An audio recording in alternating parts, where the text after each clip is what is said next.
stories ignite. Skip's little bar, a beacon of light.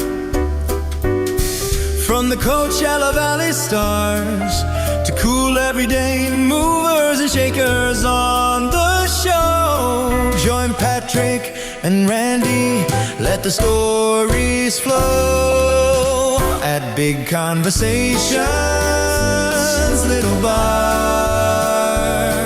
The magic spreads near and far. Presented on Mutual by the McCallum Theater. Candid tales are shared. Nothing could make this sweeter. Welcome to the center of the Coachella Valley universe. You've made it to Skip Paige's Little Bar with Patrick Evans and Randy Florence. Get ready for another fun and story-filled episode of Big Conversations Little Bar, presented by the McCallum Theater. Order tickets now by visiting McCallumTheater.org or call the box office at 760-340-2787. Now in their 8th season, here are your hosts, Patrick and Randy. We are back here at the wonderful and highly coveted corner booth at Skip Paige's Little Bar in Palm Desert, California for another edition of Big Conversations Little Bar, and my spiritual guru, my financial advisor, and... you are so screwed. And my... If you're depending on either one of those things from me, you are screwed. No, when you told me you had transitioned to a plant-based diet, I've decided that maybe you're not my advisor. Oh, okay. I thought it was the transition word that bothered you, but it was the plant-based diet. No, I would support any transition you wish to make, Randy. Thank you. I'm going to become Patrick Evans. No, it's already taken, and you don't trust me. No, people have stolen my identity and then given it back. It's not good. My son asked me if he was adopted. I said, yeah, but they returned him, so we had to raise him. We still had you. Anyway. We want to give a shout out to our good friends at the McCallum Theater. They are our presenting sponsor of Big Conversations Little Bar. And I encourage you right now, the new season is on sale. It is available to you at McCallumTheater.org, and they've added a whole bunch of brand new stuff.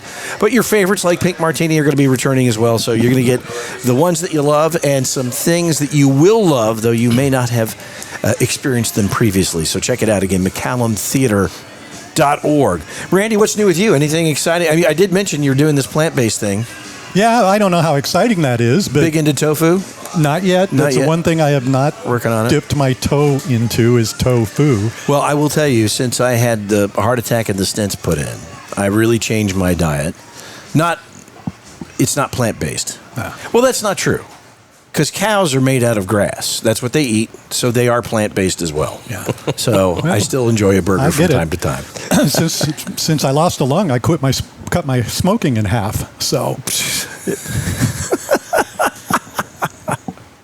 all right. Without further ado, our guest today, and you've appeared in a movie with Steve, correct? No, but I appeared in a movie because of Steve. Because of Steve. Steve Ciceron is here. And did I say that correctly, Ciceron? Ciceron, it's okay. Well, what should it be? Ciceron. Ciceron. When the guest says, that's okay. Yeah, it's okay. Yeah, close like enough. Maybe we ought to get the real name. Close. One time Benedict Cumberbatch got really mad at me. Yeah? Really? On the air for mispronouncing his name. Oh, wow. Worse than Kieran?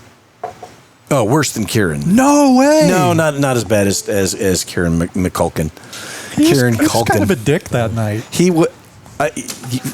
Your lips to God's ears, he was completely... But it wasn't just to me, it was to everybody. No, I said accidentally Benedict... This is going to go really good, Steve. Interesting. It's great. But so far, Steve is not as upset as Benedict Cumberbatch. All my life, people have mispronounced my name. They spell it incorrectly, too. The first name, they spell incorrectly. But it's a nice Italian name. People should get this correct. Actually, it's French. It's French. Yeah. That's why I didn't get it right. Thank you very much. Thank you, sir. Steve Ciceron is here. Yes. And you're one of the most prolific working actors. You call the Valley home, but you're all over the place. You do so much stuff. I like to think that I get a lot of work, and I do. I'm what you call a real working actor. Not a celebrity, but a working actor. But you're very, very versatile. You do such different roles. Yeah. And, I think sometimes, like, you were kind of leaning into horror for a little bit. and you transition right out of that, and you do comedy, and you've been doing. I know you did the hop alongs to Oh, Gots. right, that was a comedy. A bit of Sonny Velazzi's yes, work. That's very true. I think originally I started in theater. My heart is in theater, but rehearsal time, it takes a lot of time, and it conflicts with film. And so I started with roles basically like the old Donna Reed or Doris Day type thing, where you became brother, lawyer, doctor type of roles. And then I needed something more challenging, so I got into some more drama, crying roles, and horror, which I like because I like playing a welcoming guy with a sinister agenda, because it's so far from me. And horror's huge right now. No, you're one of the nicest It's human big. beings. And thank you for that. And I laugh a lot and have a good time. So for me, if I can be convincing in an evil way, that's challenging, and that means I succeeded. So I like that. And then I dabbled in comedy now too, and found that enjoyable. So I like to do a little bit of everything. Any preference, or you just like to work? I think that's probably the bottom line. Yeah. I think my preference is actually the horror. I do. Although comedy's difficult, and I like to be challenged all the time. Comedy's difficult. Your timing has to be right, and your improv has to be right, and it has to match. And but more challenging for me is the horror. Well, I want to go all the way back. Prior to you being a clinical psychologist and getting your graduate degree at UVA. UVA. Yeah. UVA. You guys have something in common. We're both Cavaliers. Yeah. He has a graduate degree, but I do not. Well, but you're still a Cavalier. Oh yeah. Oh, yeah. It still counts. It So- does count. Where were you born and raised? So, New York City, basically, and there for quite a few years. Got married in Philadelphia, and then came out to L.A., didn't like L.A., and then moved to Palm Springs. And did you come out to LA for acting? Yeah, basically, because I was a psychologist for a little while, and then I decided that I was getting too sensitive to that, hearing a lot of the problems, and some people not wanting to help themselves and work with themselves and not taking their medications. So I felt really bad for them, and since I had a double major in college of theater and psychology, I figured maybe this psychology could help me, and it sure did. Where did you do your undergraduate work? Wagner College on Staten Island, New York, which is actually a theater school with a view of New York City. You know, it's interesting. You are not the first actor on the podcast that has majored in psychology or sociology. Oh, darn, I thought I was different. Well, you are. I don't want to take that away from you. But what do you think is... You don't have to say it like that. What, You are. God, right. Yeah, wow. Oh, you are. yeah, you're one of those. Is there something about that is it the understanding human nature? Yeah, I mean, I think it's probably different for each person depending on what they studied, but I think, the patients, the internships that I've done, it gives you an understanding of the human nature, the human condition, and then you can understand characters better, and especially then blend that with the different types of acting techniques. I think I can portray a character pretty good. You can get pretty into it. deep inside the I think character. so, yeah. Wow. And that's my goal. Bring the richness and the fullness to a character, whether or not they are a good character or a bad character, and be able to bring it to life for everybody. Did you come from a big family? I did. 5 Yeah? kids, yeah. I don't think that happens anymore. Anybody else take the same path that you took? No, complete opposite. They're all shy. I'm like so outgoing, so completely different from all of them. They can't have me around because I'll talk to anybody. Was the family supportive of the direction that you started Yeah, my dad going? liked me in the psychology, not He so did. much the acting. Yeah. How long did you practice as a psychologist? About 6 years. Wow. Yeah. So a while. I really tried because I do like helping people. But did you just find at the end of the day you just Yeah, and felt then you a go little home beat? to your wife and kids, and you hear more complaining and more, I this need a and that. psychologist, So, yeah. okay, that's enough. I'm getting it 24 hours a day. I gotta go back into theater, which I started with, and then film. theater? When you came back to LA, was that the first thing you got involved in? Yeah, theater again, but I had already dabbled a little bit in film in New York, and I did off-Broadway in New York, and so it was that and some film, but really hadn't hit it hard yet. And then when I got to LA, I did more theater, and then got into film really big. But my intention was to get more into film.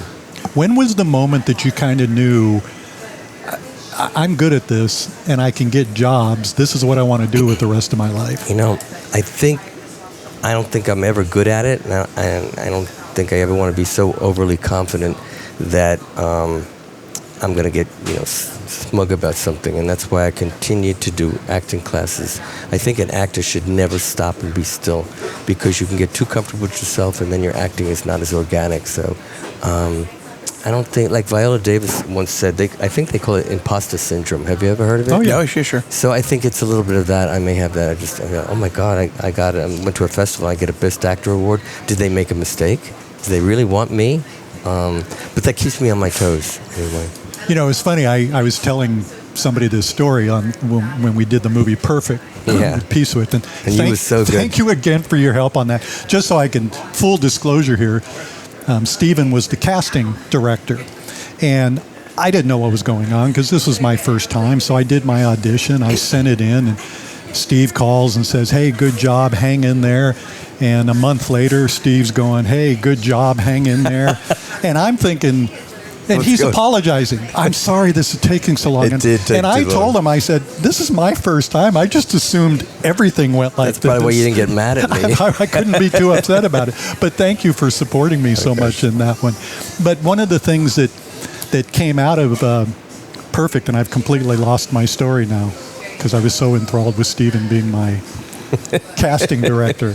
Well, that was fantastic. Where was I going with that? You're over 40 now, so that happens, right? I'm way over 40. Yeah. He's over 40 twice. Oh, I know what it was. It was about the early paranoia of being an actor. So the first day they're doing all the shooting and everything, and I didn't really have anything on the call sheet for the first day. I was just supposed to be there next to the actors and being something for them to look at. But they did have me say my lines, but a couple of times I'd say to the director, was that okay? Should I have done it like this? And each time he said, or she said, don't worry about it. We're filming you tomorrow morning. I'm like, oh, okay. That's often the case. So I get back the next morning. I'm all dressed up. I'm ready. And they never call me. And they never call me. And they never call me. And all of a sudden, we're wrapping. And I went home and I told my wife. She goes, well, what do you think? I go, maybe I got cut out of the movie. I don't know. I don't know why they didn't film me that second day. But it turned out that whatever I did on the first day, they liked it enough and they kept it. Yeah. Well, was it better not knowing? That's a good question.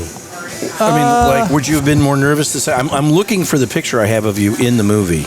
No, I can't say that it was better not knowing. Maybe they just wanted you for your nostril hair. Well, they got a lot of that. As a matter of fact, if there is going to be a SAG award for me, it's going to be most nostril hair. I'm still looking for the picture. I know I have a picture of you on screen. There it is, ladies and gentlemen. We're glad to have you here so we can talk about my movie career. Look at that. Whoa. That's confidence. Those are big nostrils. No. I'll send you that. So you can. I'll The send tilt of that the to head, you. very confident. Yeah. Well, thank you. But you know, what I was impressed by was because you're a very jovial, kind of fun guy. I think so. And this character wasn't that. He was frustrated. He was frustrated and he was a little angry and he was kind of not really super nice. And I thought, I think the essence of acting is to be able to not be yourself. Right. And you did it, like on your first tryout. In the audition, he did. Well, thank you. Yeah, it showed in the audition. Now, how much work do you do, like with actors who are doing auditions and that sort of thing? Do you do a lot of casting work? I do casting a lot. Not so much being a director or producer, but my portfolio is growing that way too. But I do casting too. A little extra money. And I enjoy it too because I get to watch what they're doing and sort of know what they're doing wrong. But really, I'm not supposed to tell them what they're doing wrong. But I can see it. Well, I know what it was like for me. What was it like for you, your first time on a movie set? And I'm guessing it wasn't in a cafe at a retirement home in Palm Desert. No, and I've done some TV too. I think, well, film, I don't get nervous at all for film. Theater more so because it's not all dependent on yourself. You're dependent also on the other actor. So if the other actor makes a mistake and jumps 2 pages, then it's up to you to think, well, should I take it from there and can I remember it from there because I had gotten no clue, or how can I bring it back and then not throw off the other actor? So it's and that's all going on in your mind while you're supposed to be talking. It's amazing what goes on in your mind with theater. But with film, so I just wasn't nervous. I just felt really comfortable. I just wanted to keep my technique going. and wanted to take more acting classes. Did you get over the nerves early on, or do you still feel that all the time? I feel it on film. Like I'm filming something right now that's called Murder Tango, and I can tap dance and I can do some dance because I'm trained in singing, dance, and acting. And maybe I don't know. Some people call it a triple threat, but I don't think so. But future EGOT award, right? When I grow up, right? I had to do a tango and learn a tango and the choreography and everything. And once you hit 40, choreography becomes more difficult. The younger guys, they're there, and choreographer will show them some choreography, and they say, "Got it." And I say, "Can you show it to me one more time?" Okay, yeah. Another time, and one more, please. So I was nervous about doing the dance, but it really came out good, and I'm really pleased with myself. So yeah, you still things like that I'm not real comfortable with. When was the first time you saw your name on a movie credit? Oh my God, I don't know if I remember the movie. I think it was a movie called Therefore I Am, and I played a psychologist. Right. I can go for those. I know, really. Typecasting. But I think they fell in love with the idea that I knew what all the medications were and I could pronounce them anyway. And you might be able to bring some to set. Right, maybe so. Some of the pretty good stuff. So that was the first time that was really exciting. Because I played a psychologist, and the woman was a schizophrenic, and she was going through different things, and it actually was really able to draw on my experiences, which an actor should if they can. And were you at the point where that was pretty cool? Yeah, your name I up mean, there? my God, yeah, that never really stops in a way. Yeah. I'm a little vain. I do like seeing myself on the big screen. It's just really neat, Want to go out and, is that really me? What's your favorite work so far? Stuff that I've done, you mean theater, commercials, or anything, what I like best? Anything. Well, I think I've enjoyed, I have 2 seasons of Always Heroes, a dark comedy, and I have that on, it's on, what do you call Prime? Amazon Prime. Uh-huh. And that was a really difficult role to play because I played a man who was sort of, he was a child, there was a child inside him, and he was constantly had to go from different ranges of emotions, from anger to crying to sad to happy. And he had to please 3 different women, his sister, his mother, and his girlfriend, which was 20 years older than him.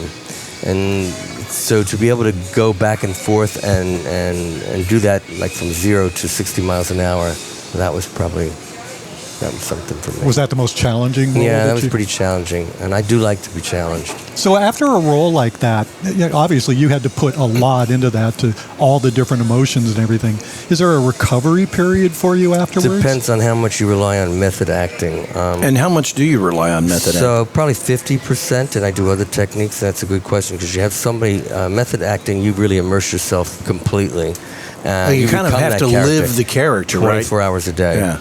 And so, like, for instance, Jared Leto and Christian Bale, 2 very tough actors. The other actors who work with them, they don't like working with them because, for instance, Jared, when he did, I think it was Suicide Squad. Yeah, and he was the Joker. Yeah, he basically sent gifts and not so nice things to some of the fellow actors, like even poop in the mail, and they did not, like, he was pretending to be this horrible character, despicable character. So he took it to the nines. Yeah. But I like to mix it that way. Like a lot of like Leonardo DiCaprio, Brad Pitt, Tom Cruise, they all do like maybe 50% method acting, and then there are other acting techniques. And I also draw on my psychology experience. What are the other acting techniques that you draw on aside from method acting? Mainly, I go from just method acting and my organic ability to keep my psychology and bring that in research the character, and I like to bring in the human condition and everything that I've learned in psychology, and I find that works best for me. I would think that'd be pretty important. It works best for me. It must really give you an incredible leg up, because so much of acting is being able to let go of your own traits and adopt these other traits. And as a in your business, you see so much of the human condition, and so much range. Oh, yeah. You're exposed to so much. So it gives you an opportunity to borrow. I mean, you must probably, I'm sure your parents, your patients wouldn't appreciate it, but I bet you steal from them sometimes. I recognize there's been that a lot of situations I wouldn't want to. I mean, I wasn't in a movie like this, but I had one patient in my internship back at UVA, and it was a woman, and she came up to me and she said, she said, "I think I have cervical cancer." And she opened up her legs. She was a skirt, and she had no underwear on. It's like a Sharon Stone type of a thing. And so I said, I wonder if I'm ever going to be able to use that. Does it look like it to you? Yeah, really. I said, I'm not that kind of a doctor, so you might want to, close things up here. Everything I'm working on with you lady is from the neck up. So 10 minutes later, he was like, "No, I don't think so. We're going to stop this now." wow. Yeah, which gets into other things. I mean, as an actor, you get a lot of people that send you pictures, men and women, and they send you pictures that really they shouldn't be sending to you. Is there any role that I'm sorry about that. Yeah. And it was just a headshot. Is there The only dick pic I've ever sent is a picture of Richard Nixon. That's pretty good. I never heard is that good. before. I like that. I may steal that. That's free. pretty good. Is there any role that you've gone into and you've read the script and you thought, this is going to be hard? Or maybe that I wasn't right for it. I have 3 agents. I have one in London, I have one in LA, and I have a manager in LA. And I was given to go to an audition, and when I got there, I mean, I'm like every bit of like 5'8" to 5'9", like 155 pounds. I've been that for years. And all the guys were like 6'2" and really big. And I had thought that it was about a football game, but I thought that I was going to be playing, but it was a football player. And I'm thinking to myself, I didn't get the role. But I thought, I mean, these guys were like good looking and big, huge. And I'm saying, well, so that's something that I was not good for. Was that one where you had to talk to your agent and go, hey? But I thought that you could fit in, you could do it and everything. I think that sometimes an agent will just send you on something if they think they can maybe make some money off you. right. It's like they have an idea of what this role is going to pay. Yeah. And I don't like wasting my time because you got to memorize lines. Sometimes at the last minute. And they've been treating actors pretty poorly. It's changed a little bit now, but they treat them pretty badly. And you have to memorize the lines, and the next day produce that. And I do have a good memory, but it's tough. And every audition, I mean, like if you're going to an audition where you don't stand a chance, you're missing an audition where you do. Exactly. It's tough. So, I mean, how difficult is it for you? You have a manager and 2 agents, and all of their jobs are to make money off of you. So they must be pitching a lot. I mean, you must. Yeah, I'm busy, and I sometimes have to say you have to stop the auditions now because I want to have a personal life too, and it's tough. But yeah, I go on a lot of auditions, and I probably get like 50% of them, which is really good. That's really incredibly good. high Really, average. really lucky. That puts you in the Hall of Fame. The Audition Hall of Fame. Yeah. No, that's amazing. Sometimes I have to say I really need to go on hold for a little while because then some of the movies, if they all come through, then you got to juggle that, and the directors get mad at you because you're not available and you promised it to them, and if you signed a contract, I've been sued before. Yeah. Really? Yeah. Oh, because you couldn't do the. You're like, I'm sorry, my schedule doesn't work out. Especially that's why I'm not really doing as much theater right now because you go through theater, and that's a big commitment, and then a nice film or TV show comes up. Tell me about the TV that you've done. So I'm not a celebrity, so I've had some small digs on Do No Harm, which was a sort small of digs. He said small digs. I just wanted to make sure. Yeah, that make was sure clear. I pronounce. Yes. I wasn't sure what kind of roles he was trying out for. I do lots of accents and make sure the wrong accent didn't come out there. So Do No Harm, he was a psychotic doctor. I've been on Blue Bloods. I've been on Orange is the New Black. I've been on I'm looking at The Americans. So you worked with Tom Selleck on Blue Bloods. Yeah, but I wasn't in the scene with him. Oh, okay. Yeah, I know. Sometimes I'm not in the scene with somebody special. We're on set with him? Because I was on A Star Is Born, but I didn't get to work with... I met Lady Gaga, and I met, Bradley Cooper, but did not get to be in the scene with them. So that happens a lot, too. Because I'm not in the big blockbusters. I'm not a celebrity, so I'll get like a small little thing. Yeah. But I get the big leads in the independent films. But you've worked with some Sylvester Stallone. Yeah. William Shatner. Yeah, he's something else. I don't know. Tell me about that. Was that? I don't know if I can. I'm a huge Star Trek fan. So yeah, you got to tell me. I don't know. I mean, I don't know if I could get sued for it. I mean, he was kind of nice an ass? to me. He was nice to me. Let's put it that way. What was the project? Senior Moment. The one he did out here with, who was the lead? The woman. No, it was wonderful Gene Smart. Gene Smart, and, yeah. and it was Christopher Lloyd. I was in that movie as well. Yes. So we have an IMDb page credit together. There you go. See that? We got a lot in common. Yeah. William has a reputation for being pretty easy. No, I don't think he's set. nice to. I don't think he's nice to work with. He's tough. And he's hard on the director. We're not too. going to get him on the podcast. Probably not. Could we get his hair? He might go on the podcast. No, he has a policy. He doesn't do podcasts. Oh, really? Yeah, he got tired of being asked a lot. I mean, the guy's 94. Yeah. I think he's he's kind of entitled in a way. I think at 94 we can all be cranky and everybody gets a pass. I mean, you're not agree. 94 and you're cranky, and we give you a pass, Mr. McMullen. You guys are something else. You were in Creed. What was your role there? So I played like a security guard, bringing people in. I think I had like 2 lines or something like that. But I did get to meet Sylvester Stallone, and he's one of the nicest actors. He treats everybody equally. He takes time out to talk to extras, supporting roles, no matter how big their supporting role is. And it wouldn't be anything without you guys. Every morning he starts out that way and is so encouraging and a really nice person to work with. Is there a different feeling on set when you've got a set with Sylvester Stallone and Michael B. Jordan, as opposed to maybe one that doesn't have one of the huge big names? Is there a feeling on the set? The only thing is, if you're in a bigger movie, the food is better. Craft service And is there's a a lot lot better treatment that way. Yeah. But not really. More people involved. There's more cameras involved. You may not have to do your lines 3 times over because you have to do it for each different angle of the camera, and they've got different angles on you automatically. And was Shatner the only one who said, "Don't look me in the eyes"?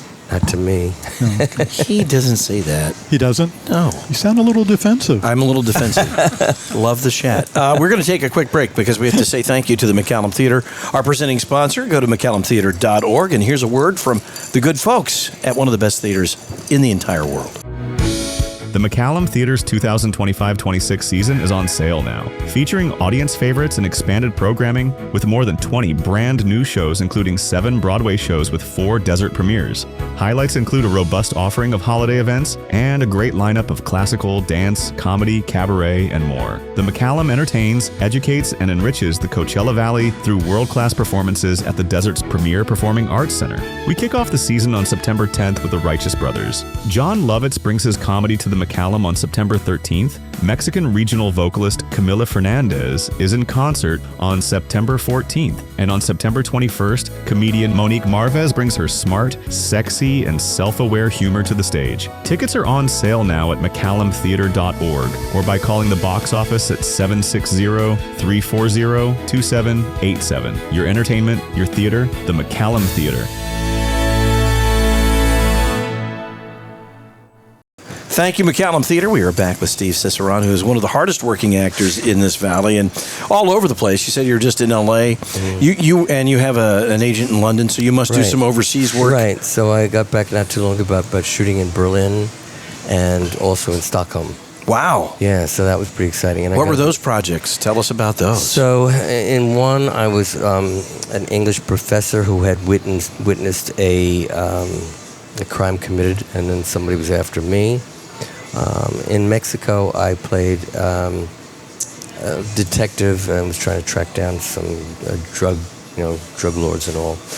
And which one was left? And the other one, I think I played. It was a horror movie, which I'm loving, and I was at a party, and they were killing people when I was less and less people around. That somebody was coming after me, and they wanted an American. Not a very good party. It was a scary party. Yeah, that's not the best party. party. I mean, and I like because I can do the American accent, obviously, and I could change it from Texan to Bronx, New York. I'm going to put you on the spot because you say you do a lot of accents. But some I can't do. Like for instance, the English accent, I have to hear it first before I can do it. Oh, so I come out like I'm Indian. Oh, you're so for some reason, but I have to think of Peppa Pig in order to get my English accent through. All right, can you do? You said you mentioned Texan, and you did Hopalong Stugatz, and that's sort of a country Yeah. I mean, if you want a Southern, I don't know. I can't even think of what I would say, but I like that on you. It really looks good on you. And if you could show me a little bit more, I'd be really, really excited about that. Should have been here for our last guest. That was nice. She would have shown him a little bit more. She would have. Oh, wow. Absolutely. Sorry you missed out on that. Did you have her phone number? Yes. Yes, we As a do. matter of fact. Her name is Marianne Halpin, and she's terrific. So nice. You know Marianne. I do know her. I try to pride myself on knowing most of the people in the Valley. I know so many singers. There's a lot of singers out here. In the There are a Valley? lot of. Who are some of your yeah. favorites? I don't know if that's fair because there's so many nice people that I like, and if I say that, Then they may someone's not gonna be like mad me. at you. They'll be mad at you. Maybe they'll go on my YouTube channel and say something nasty or something. You know? Oh, Right? don't you hate that? Or they might leave a yeah. comment on this episode, which might be our first comment on out of 115 I episodes. comment on all of ours. Oh, you do? No, I mean haven't. in the YouTube. I haven't found the YouTube. yeah. Well, yet. maybe I'm sure they'll it's out send me there. a Found it. sex picture and I get in trouble like I'm trafficking something or whatever. Who knows? Okay. You do have to worry about stuff like that Yeah, these you days. do. I've had to put people with a cease and desist and yeah. Really? Oh, yeah. Yeah, I You've know got where you live and stalkers. everything. Oh, yeah. Oh, yeah. Did I look familiar? It was actually the women are worse. Oh, okay. The guys are nicer. The women are really tough. You know, women scorned. You know what they say. Yeah. You mentioned earlier that you're still you're taking classes. Mm-hmm. Is this something you've kept up regularly through your career? Yeah, pretty much. Unless I'm like going through a really busy spell. So when like during the pandemic, I really got to catch up on a lot. And is it just fine tuning, or do you recognize at the end of a project maybe, oh, this is something I'd like to get better at? I think it's fine tuning and keeping up with being organic and being in touch with yourself and remembering some of the exercises because sometimes you just do it and you just go through the motions and you don't want that to happen. What are some of the exercises that you find most useful?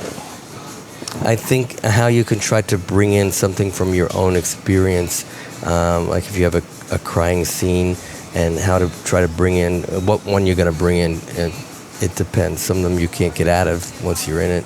Do you have any problem crying on screen? No, as long as I know, have some ample time to think about it. Like if you asked me to cry now, I probably couldn't do it, so I have to think about it. And it's different. Some days I might need a different situation than another one. Well, you wouldn't cry now, but once you hear the episode, Well, after listening to you, I think I'm going to cry. No, I'm only kidding.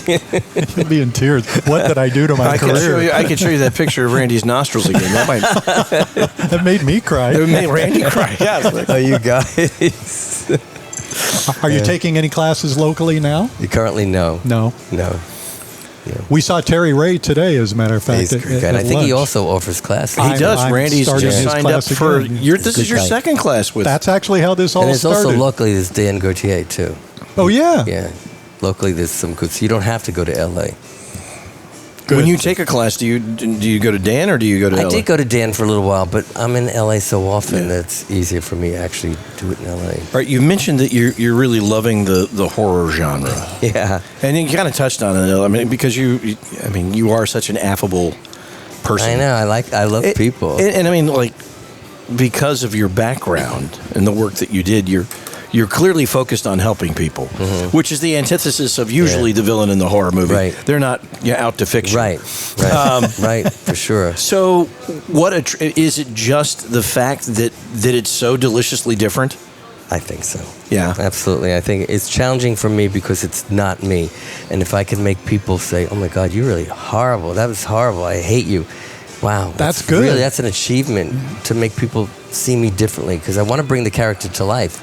And if I can't bring a killer or somebody sinister to life, then I'm not worthy of that role. You know? And I think that is the mark of a truly great actor is when you watch that role where they're playing someone who's totally despicable, and then It's weird. it leaves you with that feeling for Yeah. them. I remember the first time I interviewed Gary Oldman. Oh. I could not stop thinking about his character in Air Force One, and he was so despicable and such a horrible person. I'm like, I hate you. I have really hated you for a long time. Right. It happens. And he was laughing about it. And he said, "Well, it was I just kind of sunk my teeth into that role." And Oh, he was so good in that. and Yeah, he and he did was a lot of method acting, probably. I guess. would assume. I mean, but he too is a chameleon, and you're very much a chameleon. I think mean, so. You play radically different parts, and it's really fascinating. I played from a psychotic killer to being in something called the Philadelphia Experiment. I had to go to Philadelphia for that. A historic figure. You go back and forth. Comedy roles, different kinds of killers. Yeah. Is there anything you haven't done yet that you want to? Pornography? No. On episode 2. Well, I know a guy. Well, I did have to do. They do have. I've done nudity on screen, but they always have an intimacy coordinator for that. To make sure it's done tastefully, or that you feel safe doing feel it? comfortable, and it's done safely, and they're not being overly gratuitous. Sometimes you might have a They were director that might. just as gratuitous as you wanted them to be. I mean, I think sometimes it's in order, and sometimes I've seen some films like that movie that we saw with, what was that called? Amora? The one. Oh, Anora. Yeah. I think there might have been a little bit too much there. Oh, it was just totally gratuitous. Yeah. Totally gratuitous. So what was that like first time? Yeah, were you know nervous? You're walking on Sure, set. that and learning the tango. And then I had to do the tango naked. It was right. And of course, backside is a lot easier than front side, you know. And he did. Have you done full frontal nudity? Yeah, but it was very brief. Very brief. Backside, they all seem to want the backside. So you get shit in the backside. I guess congratulations. Well, I guess that could be in order, you know. I've been typecast. I'm But it somebody's doesn't happen butt. that much because I want to make sure it's not gratuitous. But they do usually ask you when you're going on an audition, if it's in there, they say, "Are you okay with nudity?" So I would say yes, but I don't want to say then with qualifications. If you get Oh, you mean my nudity? Oh, right. I'm No, okay no. with anybody Yeah, else. okay with nudity. I Anybody love else. other people's If the nudity. director wants to get nude, yeah, that's That'll make that's me feel cool. a lot easier. Yeah. Can you get nude also? Well, I'm nude. Were you a movie buff growing up? More old movies because my mom used to watch old movies, so I've Yeah. seen some of the really old ones. Singing in the Rain, and that one that's pretty famous, Mommy Dearest. Oh, yeah. And one more, and I can't remember the name of it. Maybe one of the two of you were. It was Betty Davis and who works with Betty Davis a lot. They hated each other. Oh, well, it was the subject of Mommy Dearest. Right. Yeah. Faye Dunaway. No. She played it. Oh, not Faye Dunaway. Who Kat- was it? I see the Betty face. Davis, and they had an arch rivalry. I can't believe that we can't think of it, the three of us. No, and she was famous for whipping her kid with a hanger. Yeah, Right. don't put your Who was clothes that? on hangers. I'm going to feel so stupid when he tells Oh, me yeah. the name. If only there were a device where Yeah, we could. we had a computer in our pocket. And you're here too, and you haven't thought of it for us. Yeah. There's 4 men here. Producer. Joan Crawford. Thank Joan you. Crawford. Jeez. No, Where it she wasn't says, Joan you know, Crawford. She says, "I wish I wasn't. I wish I wasn't in a wheelchair." And then the other one goes, "But yeah, Blanche, yeah." Such a great That's a scene. great line. So You're gonna yeah, so take I've my watched gay a lot card of away movies. now. Did Yeah, you couldn't come up with Joan Crawford? I know. Seriously? I mean, Go right? back 10 minutes and then you'll hear him enter that edit. Yeah, it he's in. going to edit it. It's Joan Crawford. So he sounds you like he idiots. knows. Oh my Yeah. God, that's too funny. You should do that. It'll be. I should. Let me just record it now. Oh, Joan Crawford. No, that wasn't it. Oh, that's funny. So a lot of movies like that. A lot of older movies. Do you, what's the biggest lead part that you have played in a film so far? Well, most of the independent films, I am the lead. You are the lead. Yeah. In Murder Tango, I'm playing a detective who, there's 3 women who are sort of like, they have superpowers, and there's revenge involved, that they kill men who've hurt women before. But they're all sort of in love with me, and they're trying to, and one of them turns into a hag, and then she just come after me. But yeah, I mean, I play in independent films. I pretty much get the lead. Usually. Anything that you have. But I'm okay with small lines too. I'm okay. I'm not a diva. There's no small lines. There's just small Yeah. actors. Yeah. Yeah. Did I'm somebody okay. say that? Somebody did say that. But they she's were talking very about The just- Wizard of I Oz. thought I just made it. Because in some of the stuff I've done here,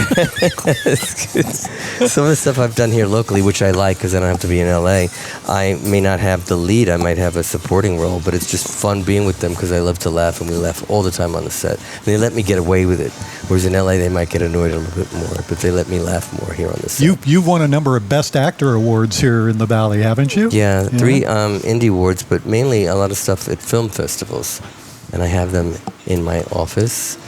And You keep them all in one place? Yeah, I have shelves built for it. And That's really cool. Yeah, thank you. What's coming up for you? So we're still doing Murder Tango.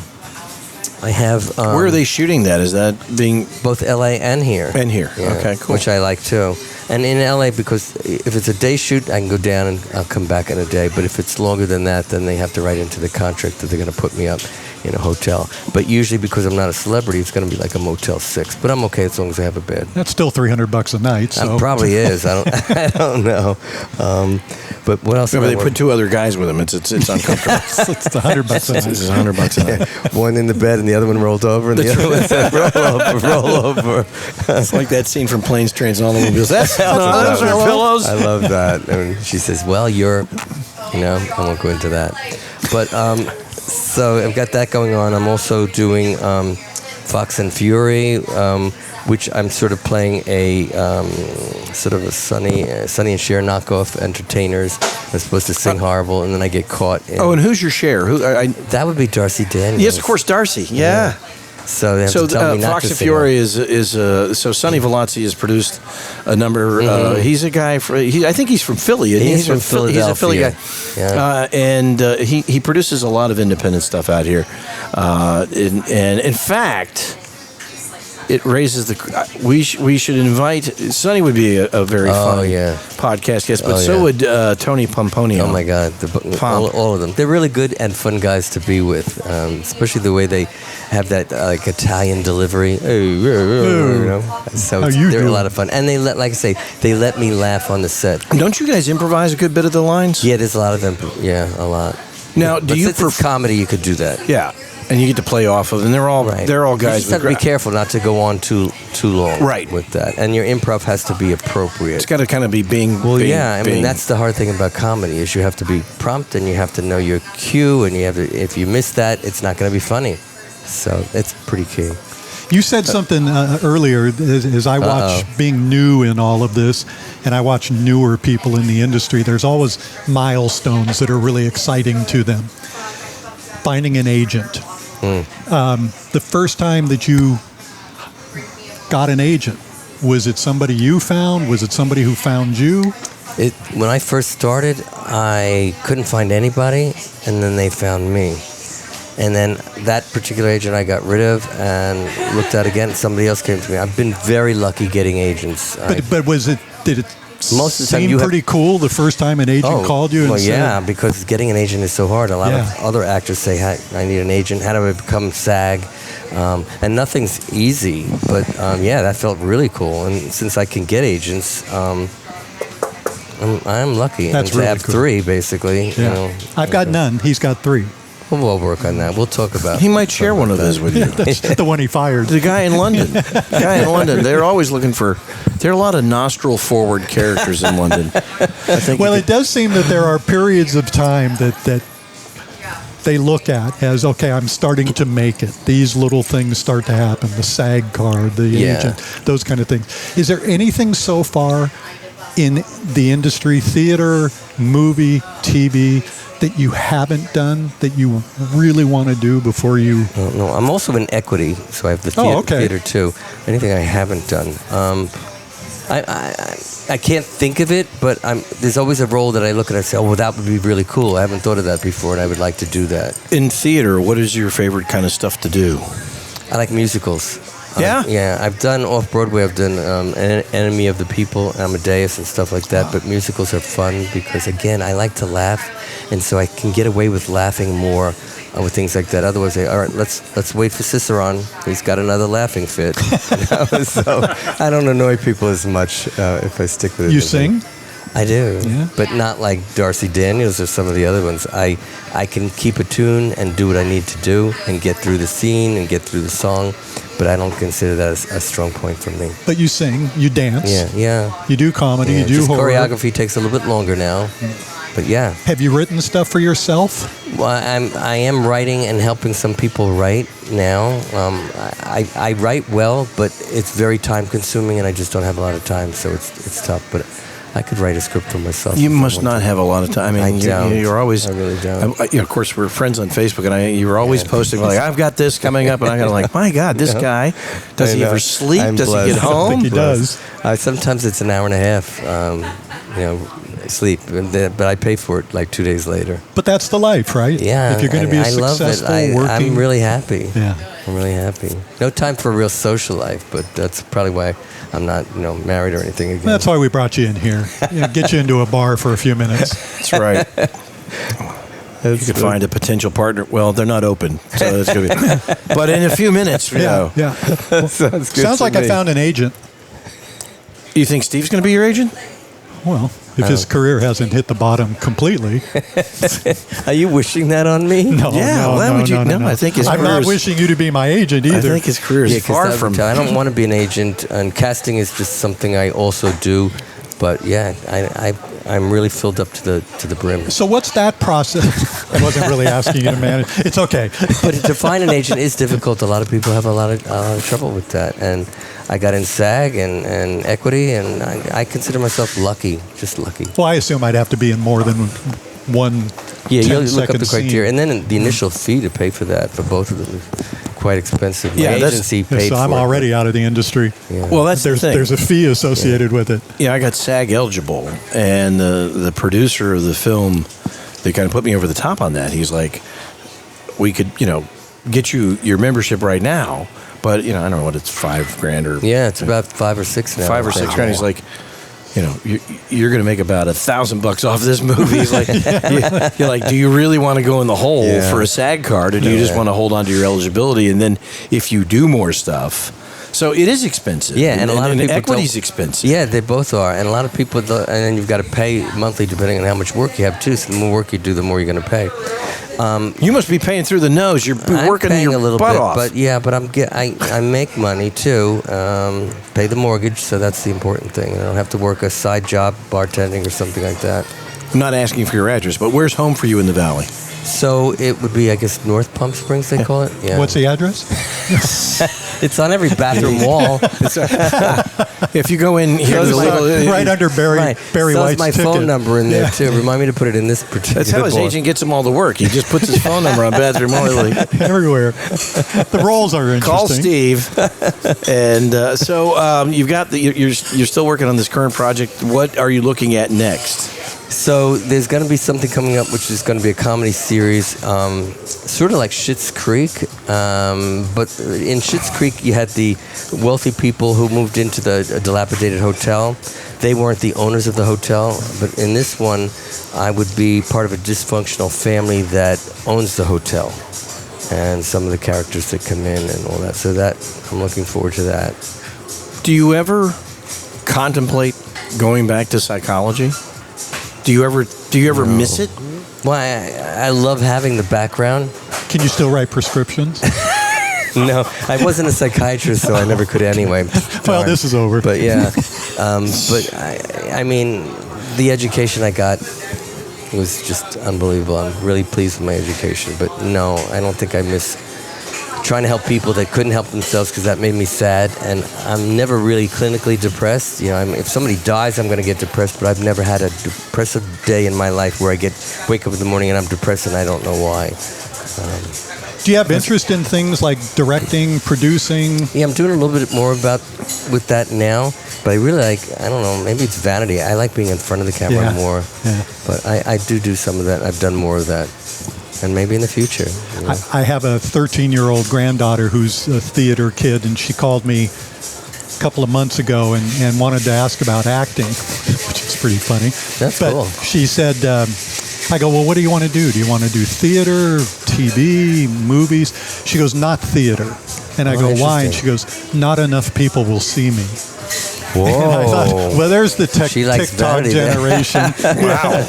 I want millions and millions How of people about seeing that? me. That's really interesting. Yeah. And I'm like, I was pretty happy that 50 people saw what I did. So From the mouths of a babe. yeah, that was really interesting. Very much so. Yeah, but they've been out here, and Patrick's taken them to the studio and Oh, wow. gotten that. Where's she from?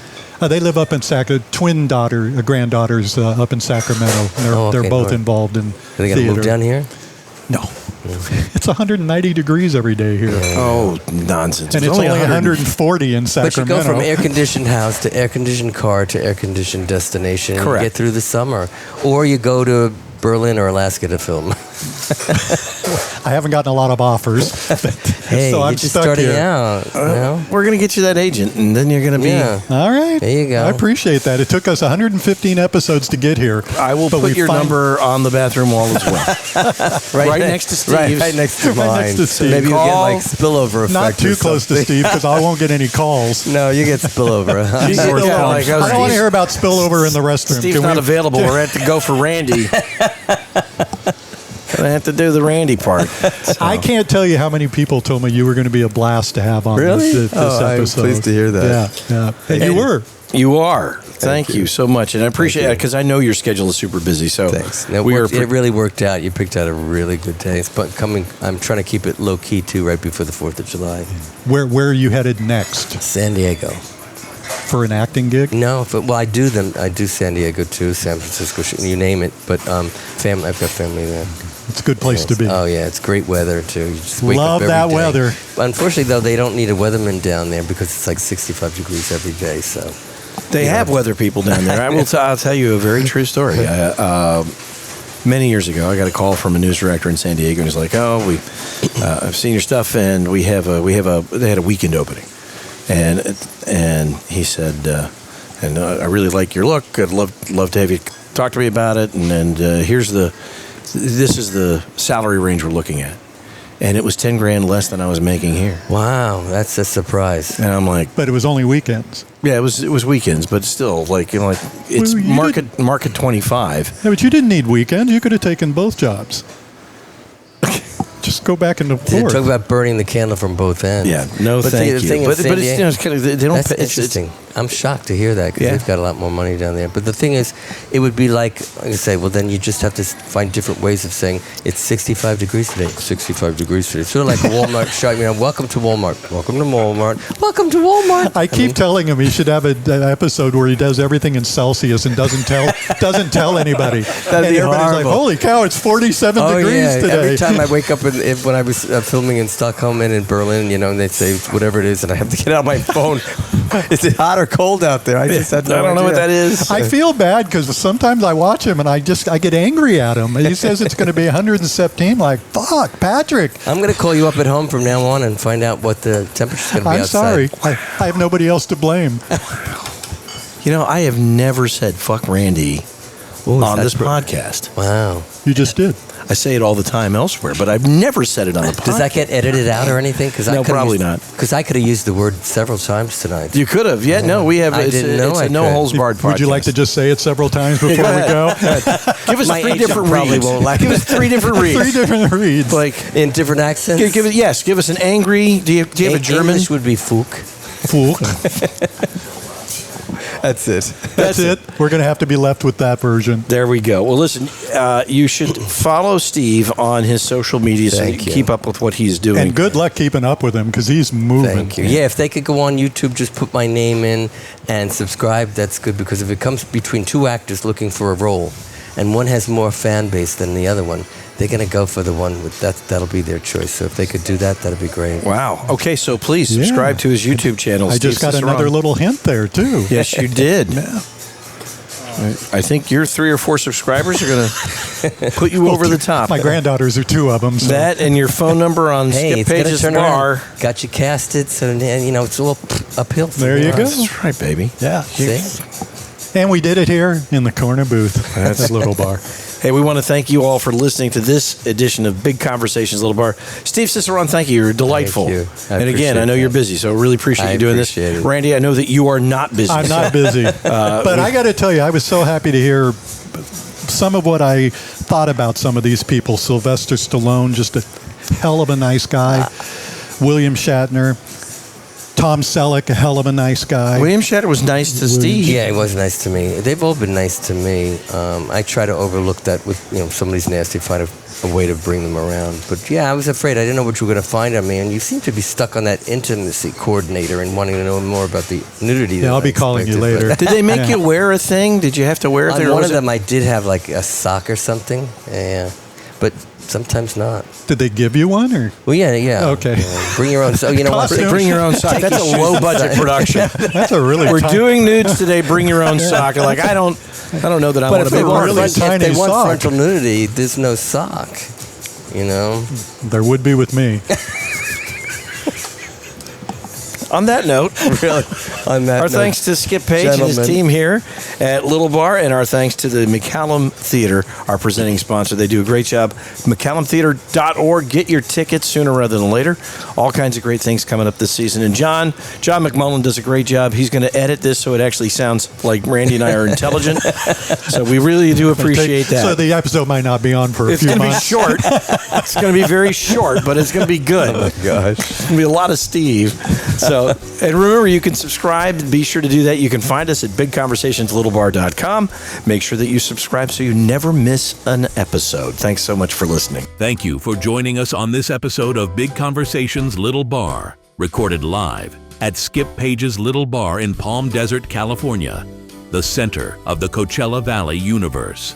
This program has been presented by the McCallum Theater. Learn about upcoming performances and other community offerings at McCallumtheater.org or call the box office to purchase tickets by phone at 760-340-2787. This program is a production of the Mutual Broadcasting System and is available from Amazon Music, Apple Podcasts, Audible, Captivate.fm, Spotify, and YouTube. Big Conversations, Little Bar with Patrick and Randy, presented by